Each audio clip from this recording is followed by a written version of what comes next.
नमस्कार दोस्तों। अंतिम समय में एक पत्नी ने अपने पति से क्या मांगा? पापा, डॉक्टर जवाब दे चुके हैं। अब माँ कुछ दिनों की ही मेहमान है। बेटे अजय ने अपने पिता दीनानाथ जी से कहा। दीनानाथ जी ने तो कुछ सुना ही नहीं। उनके कानों में तो डॉक्टर साहब के शब्द गूंज रहे थे। आपकी पत्नी अब कुछ समय की मेहमान है। हो सके तो उनकी अधूरी ख्वाहिशें पूरी करिए। उन्हें जो अच्छा लगता है उन्हें वो खिलाइए पिलाइए।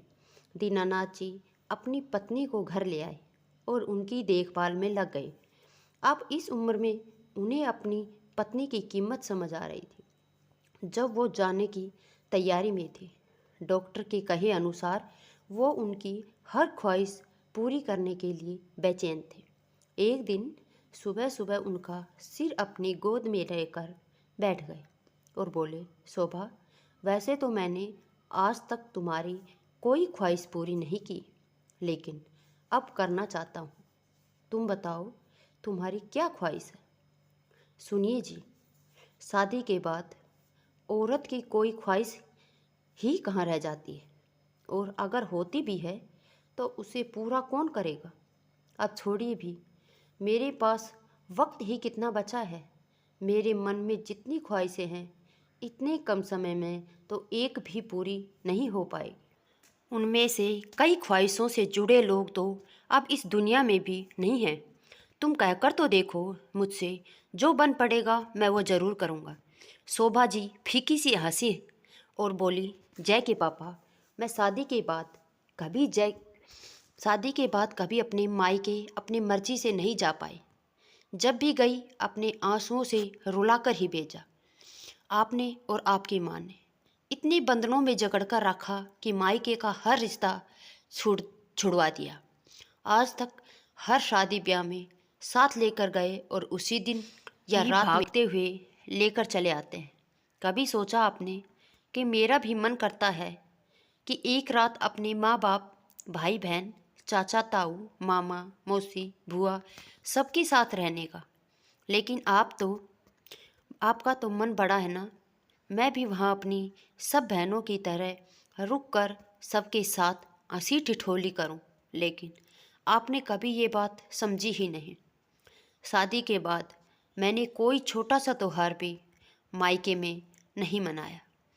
जीवन भर तरसती रह जा गई कि इस बात के लिए कि कभी तो मुझे किसी त्योहार पर मायके जाने का मौका मिले। सब लड़कियों को हर मौके पर मायके आते जाते देखती तो मन में हुक सी उठती, मेरे लिए ही ये सब इतना कठिन क्यों है? जब जवाब मिलता, क्योंकि तुम्हारा पति तुम्हारी ख्वाहिशें नहीं समझता, इसलिए तुम्हारी ये छोटी छोटी सी ख्वाहिशें भी पूरी नहीं हो पाती। अब आप बताइए कि आप मेरी ये ख्वाहिश पूरी कर पाएंगे? क्योंकि अब ना तो माता पिता रहे, ना वो भाई बहन रहे जिनके साथ समय बिताने का मन करता था। जब ब्याह कर आई तो बड़ा मन करता था कि आप मुझे कहीं घुमाने, मूवी दिखाने ले जाएंगे, लेकिन आते ही घर गृहस्थी की बागडोर मेरे हाथों में सौंप दी। आज्ञाकारी बेटा बनने के चक्कर में आपने हमेशा मेरी छोटी सी छोटी ख्वाहिश को नज़रअंदाज किया।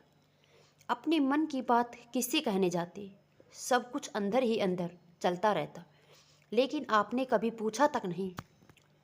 आपको याद है होगा कि मेरी बड़ी ख्वाहिश थी कि हम लोग फ़ोटो स्टूडियो चलकर एक तस्वीर खिंचवाएं, लेकिन जब आपसे कहा तो आपने साफ मना कर दिया। आज तो सब मोबाइल में खींच लेते हैं, लेकिन मेरी तो एक तस्वीर भी आपके मोबाइल में नहीं होगी, क्योंकि जब भी साथ में तस्वीर खिंचवाने को कहती, आप हमेशा छिटक कर दूर चले जाते। अब मेरे जाने के बाद ढूंढते रहना, हमारी तस्वीर कहीं नहीं मिलेगी मिलने वाले। बताइए, अब आप मेरी ये ख्वाहिश पूरी कर पाएंगे? जब मैं मृत्यु शैया पर पड़ी हूँ, कभी कुछ पहनती या ओढ़ती तो मन करता कि आप भी बाकी पतियों की तरह मेरी तारीफ करें, लेकिन आपको तो निगाह उठाकर देखने की भी फुर्सत नहीं रहती। कभी कुछ अच्छा बनाती तो सब तारीफ करते, आपकी तरफ बड़ी आस के साथ देखती, लेकिन आप देखकर भी अनदेखा कर देते। जिंदगी भर आपकी तारीफ के लिए तरसती रह गई, लेकिन आप कभी मेरे स्त्री मन को पढ़ ही नहीं पाए। मेरा आत्मविश्वास तक चला गया। मुझे लगता था कि शायद मैं दुनिया की ऐसी औरत हूँ जिसके अंदर कोई कमी रही होगी, खूबी होगी नहीं, पति को रिझा सके। मेरी ख्वाहिशें कोई बहुत बड़ी बड़ी भी नहीं थी, बहुत छोटी छोटी थी, जो मन के अंदर ही दबी रह गई। कहते कहते शोभा जी की सांस फूलने लगी, तो दीनानाथ जी ने उन्हें पानी पिलाया, जिससे कुछ देर के लिए वो ठहर गई। अब मेरे मरने के बाद आप मेरी एक ख्वाहिश ज़रूर पूरी करना, मुझे खूब सजाना, मेरी मांग अपने हाथों से भरना और हमेशा खुश रहना, बस यही ख्वाहिश है। एक बात और जय के पापा, जीवन साथी की ख्वाहिशें पूरी करनी है तो जीते जी करिए, ऐसे मरते समय पूछकर उसका मजाक मत उड़ाइए। कहकर शोभा जी की गर्दन एक तरफ लुढ़क गई और वह हमेशा के लिए खामोश हो गई।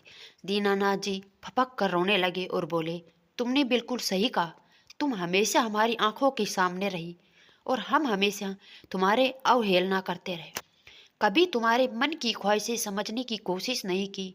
दोस्तों, ऐसा होता क्यों है?